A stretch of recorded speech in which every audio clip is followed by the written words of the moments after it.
Good day, students. I welcome you to another government class.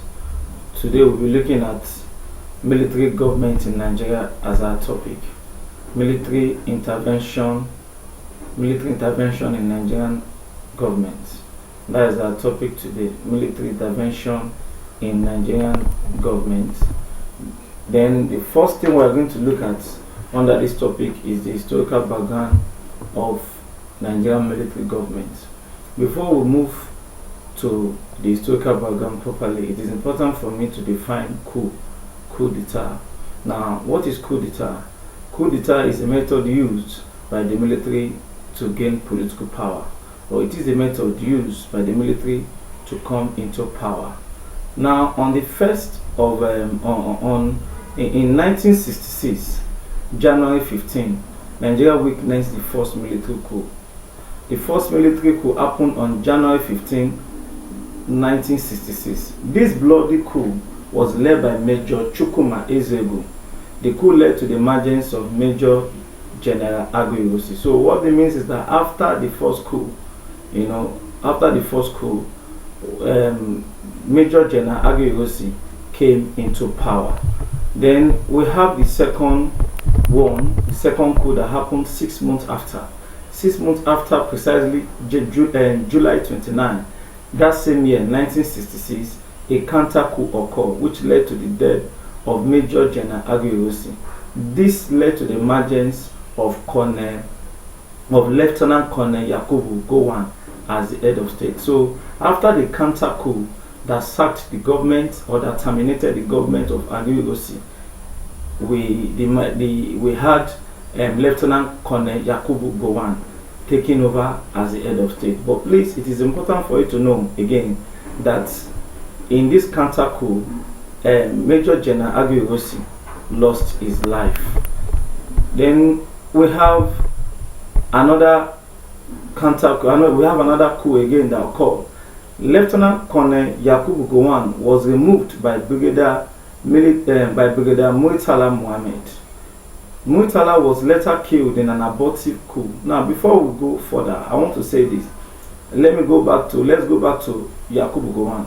When Yakubu Gowon took over power from Aguiyi, after some years of his leadership as the head of state of this country, he was removed by another military officer named Brigadier Murtala Muhammad. Now, Murtala Muhammad took over from Lieutenant Colonel Yakubu Gowon.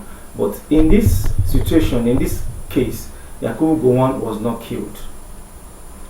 So, Murtala Muhammad was later killed. So, when Murtala Muhammad took over power, he became the head of state.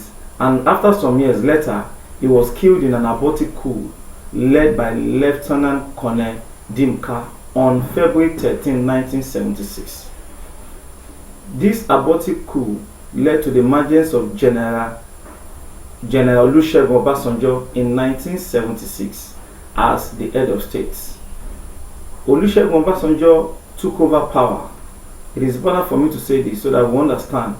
Olusegun Obasanjo took over power from Murtala Muhammad when Murtala Muhammad was killed in an abortive coup that was led by Colonel Dimka on February 13, 1976.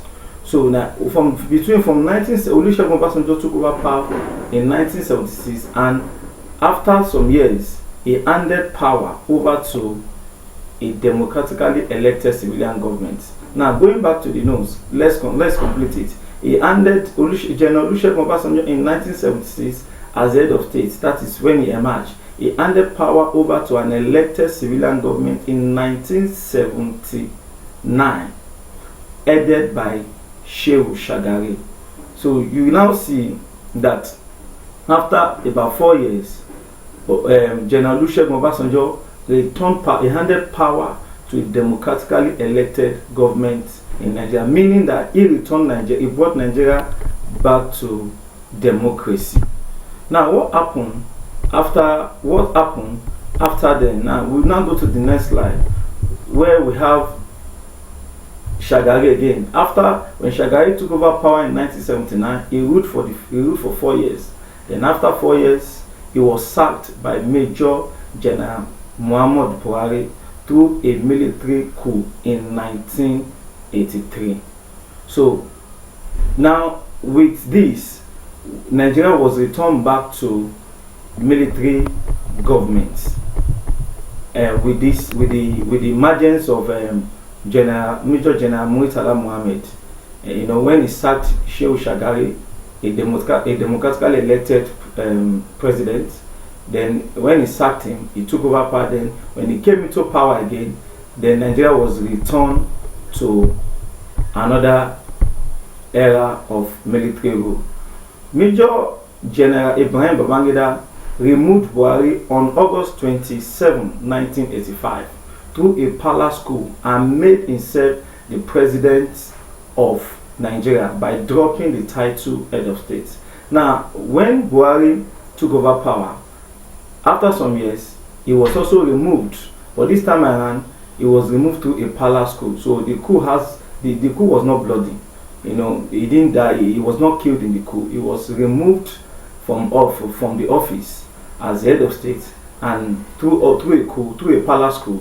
And Major General Ibrahim Babangida took over power. He was the one that initiated the coup. He was the one that planned the coup. He was the one that removed Buhari from power, through a coup, and he took over. And not only when he took over, he did something that is, that people consider a funny thing. He declared himself as the president of Nigeria, thereby dropping the title head of state. Other his predecessors who came to power through force, through coup, maintained the position, the title of head of state, but he said no. He wants to be recognized, he wants to be accepted by Nigeria, because that military governments are illegitimate. So that is why they cannot go with the title president. For anybody to go with title president in a country, as a leader of a country, such a person must have been, elected in a free and fair election. Is that clear? Then, when he took over power, after some years, General Babangida set up an interim government, which with Chief Ernest Shonekan as the head of state. He was later sacked. He set up. He set up this government. After some time, he set up a government, and he said no. He needed to. After much pressure, he needed to step aside. Then what he did was, in his bid to return Nigeria to democracy, he set up an interim government with Chief Ernest Shonekan as head of state. Chief Ernest Shonekan was later sacked by Lieutenant General Abacha. Abacha took over power. He sacked the government after very few months. After about 3 months or so, he was sacked. Chief Ernest Shonekan was sacked by Abacha, and Abacha took over power. Abacha later died on the 8th June 1998. He was succeeded by General Abu Salam Abubakar. General Salam Abubakar, who came into power, handed power over to an elected civilian president in 1999.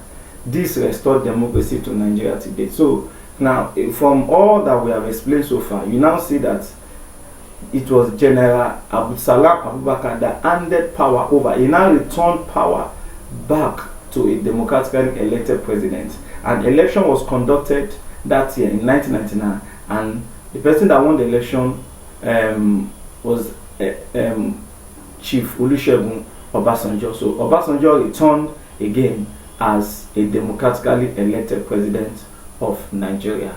This is where we end our class today. I hope you got all that I've said as far as this topic is concerned. See you in the next class.